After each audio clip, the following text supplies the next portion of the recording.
I'll shift to the second slide, which is of the deposit lost. Now, we'll have that slide. Yeah.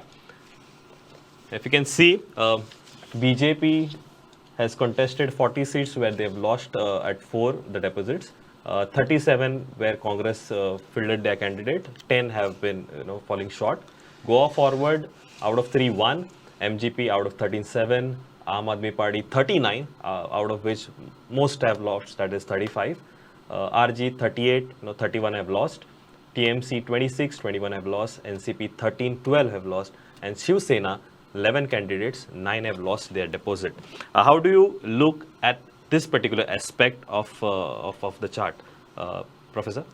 Yeah, so again, I think considering the sheer size and the numbers that basically contested election, I thought this was bound to happen.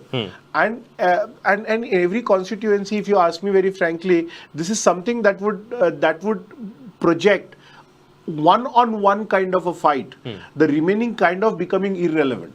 So, except a few constituencies that you look at where the fight has been very tight, like for example Sant Andre as an instance, you will not find in many places that such a thing has happened. So you would have a very strong contender 1 and contender 2, and the others becoming irrelevant.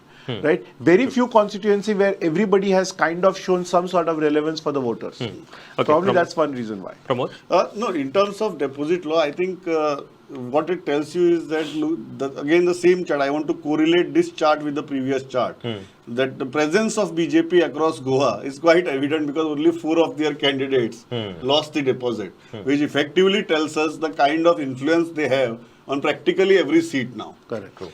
In terms of Congress, it's the same problem again. Although Congress remains the challenger, on paper, the number of people who lost, almost 25%, more than 25% candidates of Congress lost their deposit, which definitely creates a huge problem for the Congress. Because if you are a real challenger to the BJP on ground, then more than 25% candidates of yours cannot and should not lose the deposit. I think that's the major concern. As far as the rest of the parties are concerned, I think they are more or less in the same zone as Nilesh described. That on most seats, the contest has been between number 1 and number 2. Only thing is, the number 1 consistently has been BJP.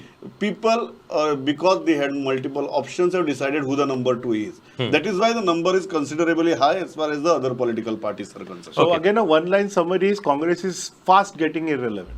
Irrelevant.